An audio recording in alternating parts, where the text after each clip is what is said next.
यमदूतों ने कहा, वाह क्या ब्रह्मा जी तुम्हारी कला है, गजब हो गया। 1 से 8 आदमी, कितना सुंदर ये पुतले बने हुए हैं, कितने सुंदर लोग खड़े हैं।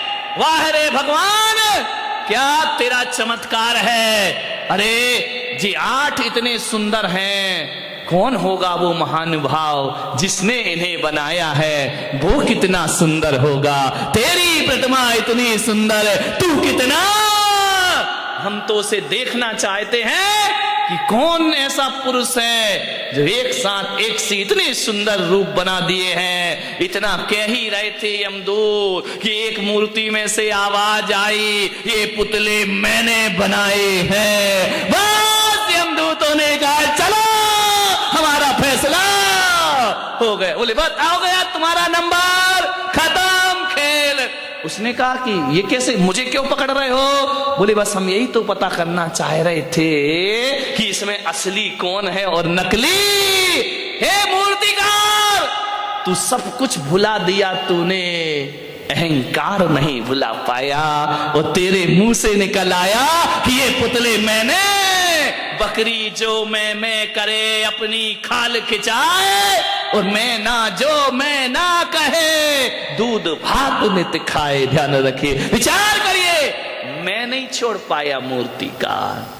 आदमी यदि मौत की गिरफ्त में आता है, मैं के कारण आता है। ध्यान रखिए, मृत्यु का मतलब ये नहीं होता कि शरीर छूट गया तो हम मर गए। मैं तो कहता हूं, जिस आदमी की यश कीर्ति जिस क्षण मर जाती है, जीते जी आदमी धरती से मर जाया करता है। जिस समय आपकी प्रतिष्ठा मर गई, जिस समय आपकी इज्जत मर गई, जिस समय आपकी सम्मान मर गया, वह मृत्यु दंड से कम नहीं हुआ करता है। ध्यान रखिए, मौत वो नहीं कि यमराज उठाकर ले जाएं। जिस समय हमारी ख्याति मर जाती है, समझना आदमी उसी क्षण मृत्यु को प्राप्त, फिर तो वो जीना नहीं है, वो तो जिंदगी को ढोना हुआ करता है। ध्यान रखिए मान्यवर, आपसे मेरा निवेदन है, अहंकार से बचने का प्रयास करिए। कुछ बच्चे खेल रहे थे, मैं छत पे खड़ा था, कुछ बच्चे खेल रहे थे, फुटबॉल खेल रहे थे। फुटबॉल में क्या होता है आपको मालूम है? एक लात इधर से पड़ती है, एक लात उधर से पड़ती है। जहां जाती है फुटबॉल, वहां क्या होता है, उसे लात पड़ती, जहां जाए वहीं किक मारी जाती है, कोई भी हाथ से नहीं उठाता है, जहां गई वही लात पड़ी। फुटबॉल ने मुझसे कहा, महाराज मेरी जिंदगी कैसी जिंदगी है, जहां जाओ वहीं लात पड़ती है। बच्चों के पास जाओ एक किक लगा देता है, बड़ों के पास जाओ वो लात मार देते हैं, ऊपर उछलती है फिर लात मारी जाती है। फुटबॉल जहां जाएगी वहां लात खाएगी। फुटबॉल ने कहा, मुझे बचाओ महाराज, मैं ऐसी जिंदगी कैसे जीऊंगी, बताइए मुझे लात क्यों मारी जाती है। फुटबॉल खेलिए कभी, जय कुमार से खेलिए ना, वॉलीबॉल नहीं, फुटबॉल जो पैरों से पिटती है, पैरों से पिटाई होती है उसकी, जमीन पे बटका जाता है, जहां जाओ वहां मारी जाती है। फुटबॉल बोली, महाराज मैं इतनी पिटती क्यों हूं, जो देखो वो मुझे एक लात मार देता है, यदि यहां रखी हो बच्चा भी निकले तो एक लात मारेगा उसे, इतनी पिटती है वो फुटबॉल। बोले कोई उपाय बताओ कि लोग मुझे लात ना मारे। मैंने कहा मेरे पास एक उपाय है। बोले क्या उपाय है? मैंने कहा तुझे लात इसलिए मारी जाती है कि तेरे अंदर अहंकार की हवा भर दी जाती है, और जिसके अंदर हवा होती है वो हर जगह लात खाती। मैंने कहा एक काम कर। बोले क्या? मैंने कहा हवा निकाल दे। फुटबॉल ने कहा हवा निकाल दो? मैंने कहा हाँ, यदि हवा निकाल देगी कोई भी तुझे लात मारने को तैयार है। जब तक हवा भरी है तब तक ही लात पड़ेगी, हवा निकली। ए इंसान, बात फुटबॉल की नहीं, बात तो हमारी जिंदगी की है। जब तक अहंकार की हवा भरी है, घर में भी लात पड़ेगी, समाज में भी लात पड़ेगी। जहां चला जाएगा अहंकारी व्यक्ति, वहां उसे लात पड़ने के अलावा कुछ होने वाला। लोग कहते मेरा अपमान हो गया। धत तेरे की, सम्मान की हवा भरेगा तो अपमान तो होगा ही होगा, ध्यान रखिए। अरे सम्मान की हवा निकाल दे, अपमान होना अपने आप बंद। बताओ, जिस फुटबॉल की हवा निकल गई उसे कोई लात मारता है? बोलिए, लात मारते हैं क्या? जिसे लात पड़ रही थी जब हवा भरी थी, हवा निकल जाए तो लोग लात से नहीं, उस निकली हुई हवा की फुटबॉल को आदमी हाथ में उठा लिया करता है। ध्यान रखिए, जो व्यक्ति अहंकार छोड़ देता है, इंसान तो क्या भगवान से हाथों पे उठा लिया करते हैं। आज मार्दव धर्म है, मार्दव धर्म यही कह रहा है, अकड़ो मत। एक बार क्या हुआ, रोटी और जिसपे वो करते हो क्या होता है, बेलन से तो यूं होती है, उसके नीचे चकला, चकला ही बेलना धार, चकला, समझ गए चकला? ध्यान रखना। और 18 करोड़ घोड़े, चलो घोड़ा भी बहुत बड़ी बात हो गई मेरे भाई। बारामती वालों, जरा इतना बताओ, तुम्हारे घर में एक आध गधा तो होगा? गधा भी नहीं है, ना तुम्हारे घर में हाथी है, ना तुम्हारे घर में घोड़ा है, ना तुम्हारे घर में गधा, एक आध गधा। इधर मत देखो, महिलाएं इतनी होशियार है, गधे का नाम आती बोले इधर देख लो, विचार करिए। 84 लाख हाथी, 18 करोड़ घोड़े, तुम्हारे घर में एक गधा भी नहीं है मेरे भाई। गधा रखने की हैसियत नहीं है तुम्हारी, और अकड़ इतनी है कि शायद चक्रवर्ती के बाप से भी ज्यादा अपने आप को समझ। क्या औकात है चक्रवर्ती के? चपरासी की भी हैसियत अपनी। मालूम है चक्रवर्ती भरत के घर में 365 रसोई है, खाना बनाने वाले कितने थे? 365। तुम्हारे घर में काम वाली कितनी है? एक है, वो भी इसकी 2 महीने से तनख्वाह नहीं दी, वो भागने के चक्कर में। ध्यान रखिए, विचार करिए, 365 रसोई है।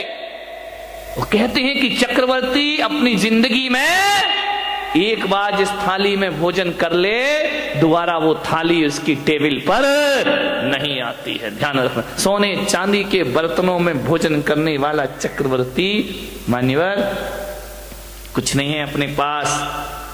अकड़ अकड़ के मत घूमो। क्या हैसियत है हमारी, क्या औकात है हमारी? जब अहंकार आए, मान कसाए आए, तो चक्रवर्ती को याद करना, सारा मान मिट्टी में मिल जाएगा मेरे भाई, और मार्दव धर्म तुम्हारे जीवन में प्रारंभ हो जाएगा। आज उत्तम मार्दव धर्म है, होना चाहिए, बहुत होगा तुम्हारे पास, मैं विरोध नहीं करूंगा, लेकिन जो भी है उस पे अकड़िए मत। झुक कर मिलिए, हाथ जोड़कर मिलिए, व्यवहार अच्छा रखिए, विनम्रता से मिलिए। एक बात याद रखना, तुम महंगी कार में बैठकर जैन भवन तो आ सकते हो, महावीर भवन, लेकिन एक बात याद रखना, अहंकार की कार में बैठकर मोक्ष की यात्रा नहीं हुआ करती है। मोक्ष की यात्रा यदि करना है तो अहंकार की कार से उतरना पड़ेगा। अहंकार की कार पे बैठकर मोक्ष की यात्रा नहीं होती, विनय के विमान में बैठकर निर्वाण की यात्रा हुआ करती। झुको, विनम्रता, ये आपके जीवन को सफलता दिलाएगी। अकबर जब दान करता था ना, बहुत बड़े दानवीर हुए अकबर। जब अकबर दान करता था, निर्धनों को, गरीबों को, जरूरतमंद को, तो दान करते समय अकबर की निगाहें झुकी रहती थी। लोगों ने कहा कि सम्राट, बादशाह, आप सारी दुनिया को दान देते हैं, आपको तो बड़ा सिर उठा के दान देना चाहिए। अकबर ने कहा कि नहीं, मैं सिर झुका के देता हूं। बोले क्यों? बोले मैं देता ही क्या हूं? बोले आपके दर पे जो आता है आप उसे जरूर दिया करते हैं। अकबर ने कहा मैं कुछ नहीं दिया करता हूं, ना मेरी औकात है कि मैं कुछ दे सकूं, अकबर ने कहा कि मैं कुछ नहीं देता। तो बोले आपकी निगाहें नीचे क्यों होती है? बस बोले मैं अंदर इतना ही चिंतन चलते रहता है कि ये जो मैं दे रहा हूं ये मेरा नहीं है, देने वाला तो ऊपर वाला होता है। अरे ये मेरी किस्मत है कि उसने मेरे हाथों को स्वीकार किया और लोगों को देना मैंने प्रारंभ किया। देनहार कोई और है, भेजत है दिन रैन, देनहार कोई और है, भेजत है दिन रैन। लोग भरम में रो करे याते नीचे। लोग कहते कि हम दे रहे हैं, आपने बोलियां ले ली, पैसा दे दिया, दान कर, ये आपने नहीं किया। ध्यान रखना, पैसे तो वेश्या के पास भी होते हैं मेरे भाई, लेकिन उस वेश्या के पैसों की कोई कीमत नहीं हुआ करती है। पैसा आपके पास भी है। पैसे वाला वो नहीं होता है जो पैसा जोड़ जोड़ के रखता है, पैसे वाला वो होता है जो दोनों हाथ लुटाने की ताकत रखा करता है। ध्यान रखिए, अकबर ने कहा कि मैं कुछ नहीं दे रहा हूं, ऊपर वाला दे रहा है। ध्यान रखना, आप दान नहीं कर रहे हैं। थोड़ा सा दान करके मेरा नाम नहीं लिखा, मेरा नाम नहीं आया, मेरा फोटो नहीं छपा, मान महाविश्वरूप करही नीच गति जगत में। ध्यान रखिए, कुछ नहीं, जब भी दान देने का भाव जगे अकड़ना मत।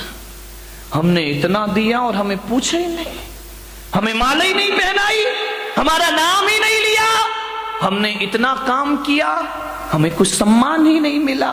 मान महाविश्वरूप करही नीच गति। ध्यान रखना, यदि संतों का कोई काम कर दिया तो कोई एहसान नहीं कर दिया है, एहसान तो संतों ने तुम पर कर दिया जो तुम जैसों से सेवा स्वीकार कर ली। ध्यान रखना, आपके ऊपर संत का एहसान है, आपने संत पे कोई एहसान नहीं किया। ध्यान रखना, अकबर ने कहा एहसान तो ऊपर वाले का है जिसने मुझे इस योग्य बना दिया। ध्यान रखिए, देनहार कोई और है, भेजत है दिन में।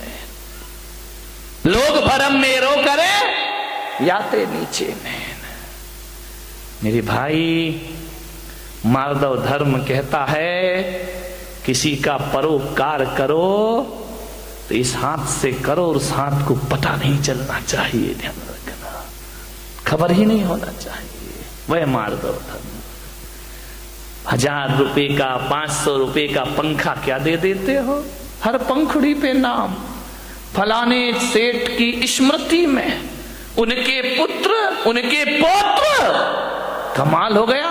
एक पंखे में मैंने देखा इतने नाम लिखे, इतने नाम लिखे। वो तो गनीमत थी कि पंखा 3 पंखुड़ी का था, 4 का होता तो और पुरखों के नाम भी उसमें आ जाते। अब कुछ लोगों को ये भ्रांतियां हो गई हैं कि जहां पर जैन मुनि रहते हैं वहां पानी नहीं गिरता है। मैं उनसे कहता हूं यदि आंखें हो तो देखें इंदौर में क्या हो रहा है, पानी ही पानी हो रहा है। और ना जाने मेरे साथ ऐसा क्यों होता है। मैंने जयपुर चातुर्मास किया, 6 साल से वहां पानी नहीं गिरा था। और जिस दिन हमारे कलश की स्थापना हुई वहां झमाझम बरसात हो जाया करती है। यहां पर हमारे वो लोग भी बैठे हैं जो हर चातुर्मास में जाते हैं। नागपुर में स्थापना हुई, झमाझम बरसात हुई, ग्वालियर भीगा, आगरा भीगा, मुंबई के भीगने की तो बात ही मत करो। सूरत में पानी, उदयपुर पानी, बांसवाड़ा पानी। और कहते हैं कि इंदौर में पानी नहीं था, इस बार पानी ही पानी हो गया।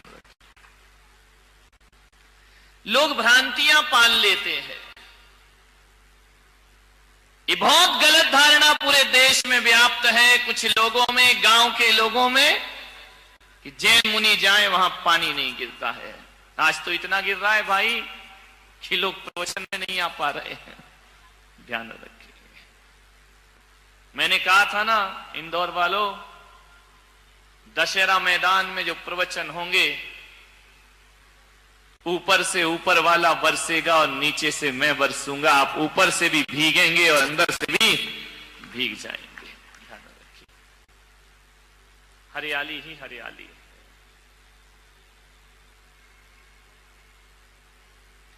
लेकिन पानी भी तो देखो कैसा है। अभी तक के प्रवचनों में दिन भर पानी गिरा, लेकिन प्रवचन के समय नहीं गिरा। आज भगवान ने कहा कि चलो यार, प्रवचन में भी थोड़ा बरसा देना चाहिए, नहीं तो प्रवचन के बाद ही गिरा है पानी। कोई बात नहीं, भीगते रहो।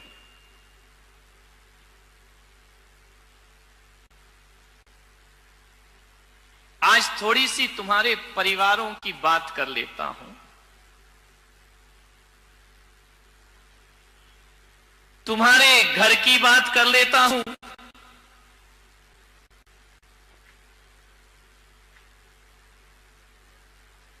परिवार को चलाना है, परिवार को जीना है, परिवार को मजबूत बनाना है।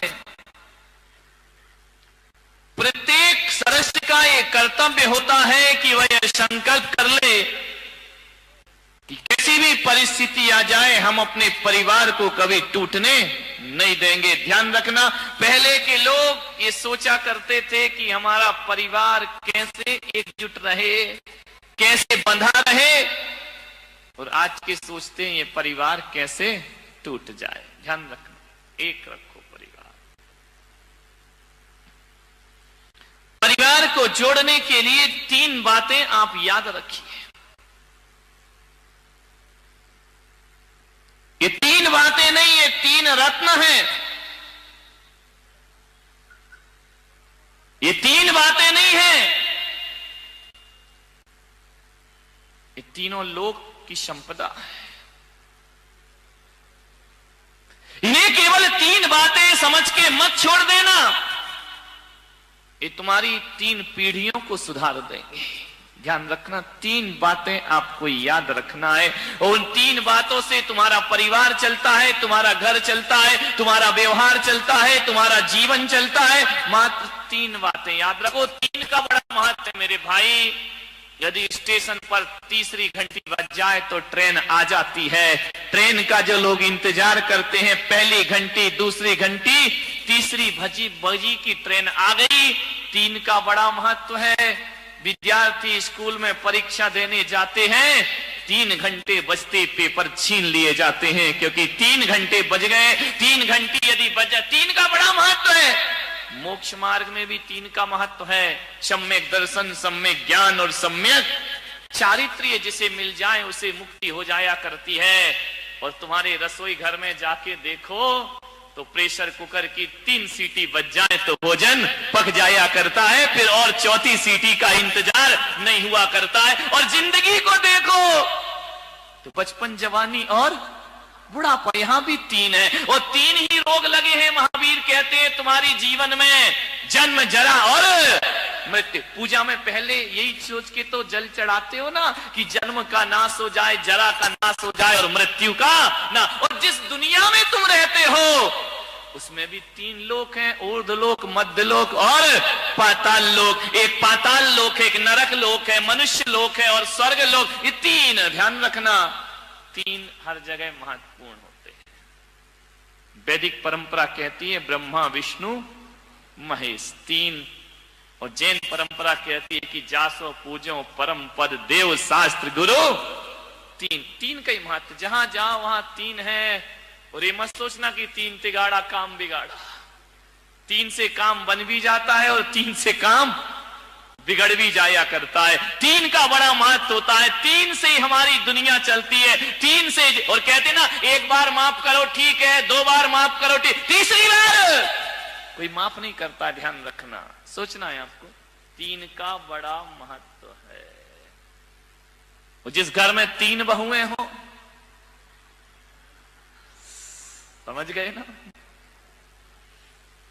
ये नहीं तो वो नहीं तो वो नहीं तो एक वाली कहां जाएगी बेचारी, कोई ठिकाने ही नहीं है।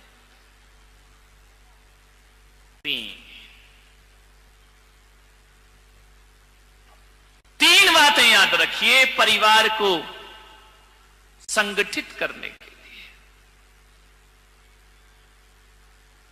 3 बातें यदि स्मरण में रहे, उन्हें केवल बात समझ के मत छोड़ना। 3 बातें। अदालत में जज साहब कितने हथौड़े मारते जब माहौल बिगड़ने, 1 2 3, ध्यान रखना। तीन के बाद फिर कुछ नहीं।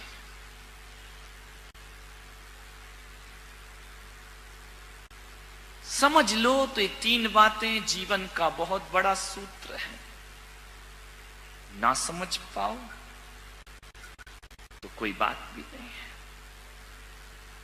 तीन नदियां बड़ी प्रसिद्ध हैं, गंगा, जमुना, सरस्वती। संगम हो जाता जहां तीनों मिल जाए, प्रयागराज बन जाता है, तीर्थ स्थान बन जाया करता है।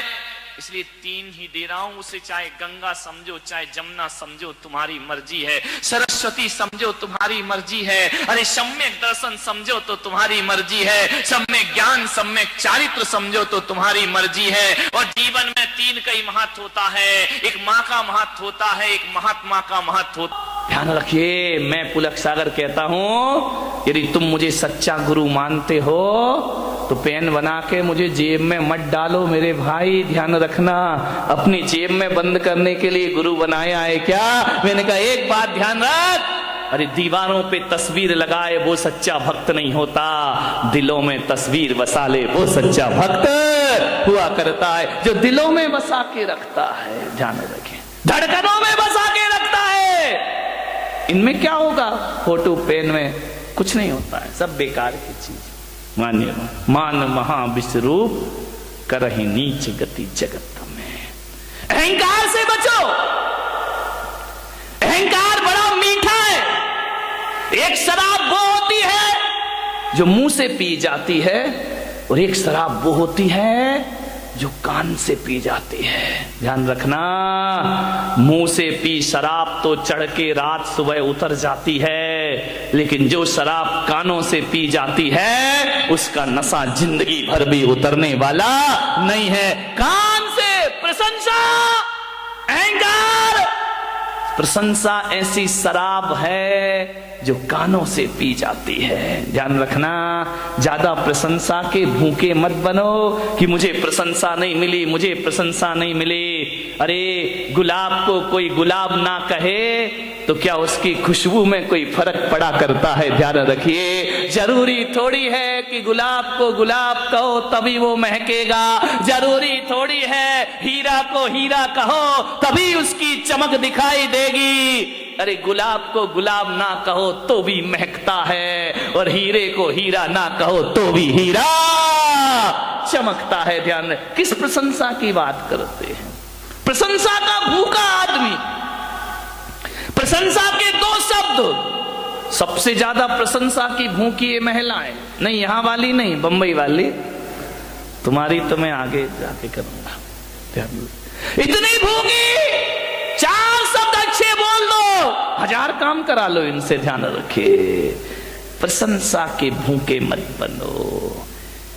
ध्यान रखना, बड़े बड़ाई ना करें, बड़े ना बोलें बोल, और हीरा मुख से ना कहे कि लाख हमारा मोल। अपनी कीमत हीरा थोड़ी बताता है, पब्लिक बताती है कि हीरे की कीमत क्या हुआ करती। खुद की प्रशंसा खुद ही करते रहो, करते रहो, करते रहो। मान महा विश्वरूप करहि नीच गति जगत में। खुद की प्रशंसा में एक बार क्या हुआ, यमराज धरती पर आए और यमराज ने कहा अपने यमदूतों से कि जाओ, उस मूर्तिकार का समय हो गया, उसे लेकर के आइए।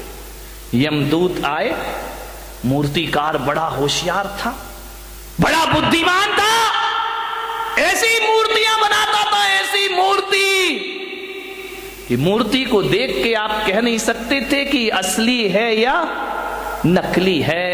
एक बार उस मूर्तिकार ने सोचा कि यार दुनिया से मुझे भी जाना पड़ेगा, एक दिन नंबर आएगा। किसी वकील ने सलाह दे दी कि एक काम कर, तुझे यदि यमराज यमदूत लेने आए तो थोड़ा सा धोखा दे देना मौत को धोखा। बोले हाँ। तो यमराज मालूम है मूर्तिकार ने क्या किया, वकील की सलाह पर अपने जैसे 7 पुतले बना लिए, और एक दिन जब यमदूत लेने आए तो 8वीं जगह खुद जाके खड़ा हो गया। यमदूत ने देखा कि यार इसमें कौन है मूर्तिकार, ये 8 के 8 तो एक से लग रहे हैं, एक सी डिजाइन, एक सा कलर, एक सा रंग, एक सा रूप। यमदूत ने थोड़ी देर देखा, लौट गए। मूर्तिकार बड़ा खुश हुआ कि यार आज मैंने यमदूत को धोखा। जैसे ही यमदूत यमलोक वापस लौटे, यमराज ने कहा क्यों रे खाली हाथ आया? बोलिए तूने मेरा धंधा बिगाड़ दिया, जो भी जाता है खाली हाथ लौट के। बोले यमराज बहुत दिक्कत हो गई। यमदूतों ने कहा, यमराज ने कहा क्या दिक्कत हो गई? अरे बोले किसको लेके आई, किसका नंबर है? अरे बोले तुम्हें अकल नहीं है, सबके नंबर फिक्स हैं, जिसका है उसे उठा लाओ।